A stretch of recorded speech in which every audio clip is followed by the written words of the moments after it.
Hey, hey, hey! Welcome back to Savage Sullivan Math. Today we are working on compound inequalities. Guess what? I'm going to do the ands, and then later I'm going to throw it to Mrs. Savage, and she's going to do the ors. So look at this. This is an and problem. Oh man, it looks super crazy because it's got like this double inequality in there, but it's okay. It just means that there are two inequalities connected in there.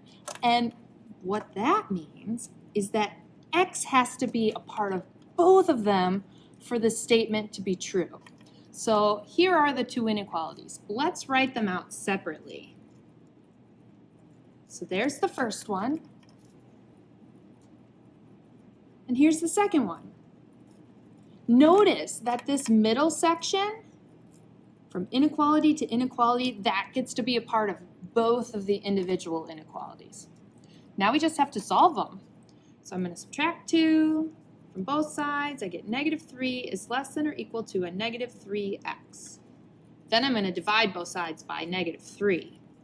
When I divide, that means I flip the symbol. Okay. I personally like to have my variable at the beginning of the inequality, so I'm just going to rotate this whole thing.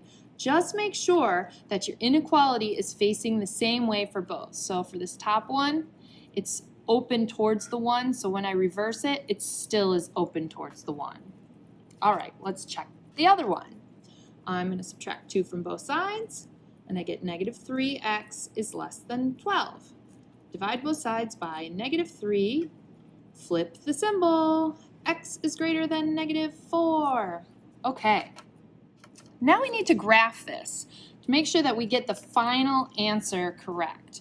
Remember, we are looking for a point where x is true for both of these inequalities.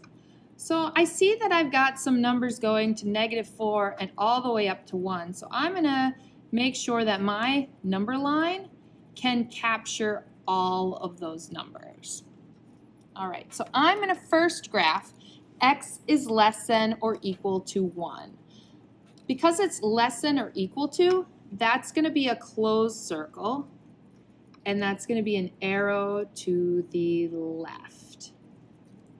For x is greater than negative 4, that's going to be an open circle at negative 4 and an arrow going to the right. Well, believe it or not, this is not our final answer yet, or our final graph.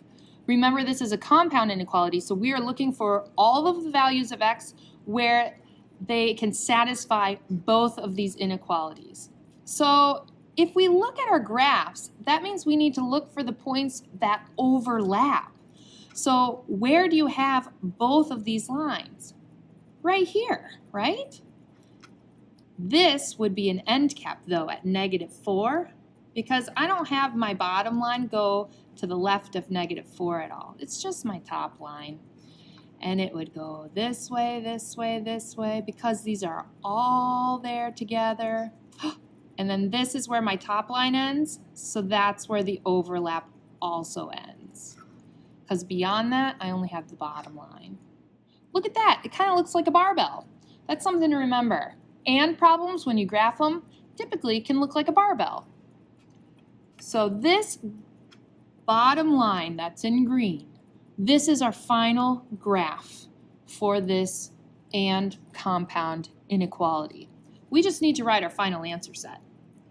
So here we are. We've got all the values of x such that negative 4 is the least value, but negative 4 is less than all of these x values, and all of these x values are less than or equal to 1.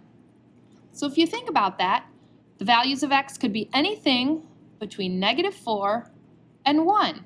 It can include 1, but it can't include negative 4. Well, I don't know about you guys, but that was pretty impressive, Mrs. Sullivan. Thanks for throwing it to me for the or. Let's take a look at an inequality that is what we call an or compound inequality. Now, these aren't as cool as the ands, mostly because we can't write them as one giant inequality.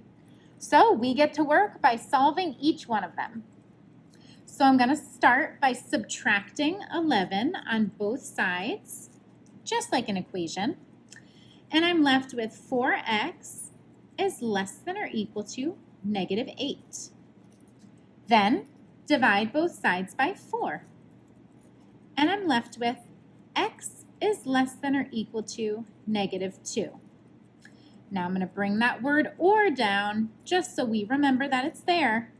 And I'm going to solve the other inequality. So I'm going to add 8 to both sides. And I'm left with 2x is greater than 2. Divide both sides by 2. And I have x is greater than 1. Now, just a quick note. We didn't turn the inequality sign the other direction because we divided by positive numbers. You only flip the sign when you multiply or divide by a negative number. Don't make that silly Sally. So now I'm going to go ahead and graph these, just like a normal inequality. So I'm going to draw my number line,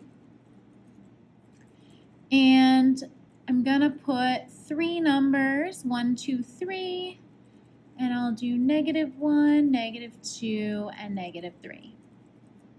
And now I'm going to graph each solution set.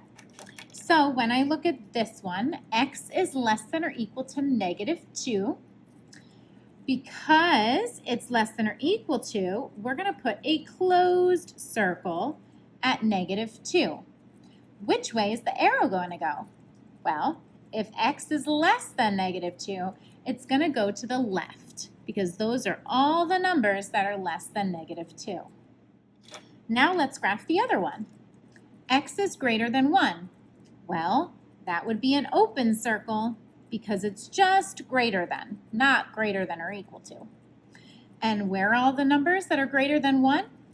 To the right. So my arrow is going to go to the right. So this is the graph of an OR compound inequality. It's not as cool as a barbell like Mrs. Sullivan's, but it shows us the possible solutions for either of these inequalities. It also shows us all of the solutions that could not work for either of these. So the numbers in between these two points, or these two end caps, are what wouldn't work for either of these. Pretty awesome. If you found this video helpful, please like and subscribe.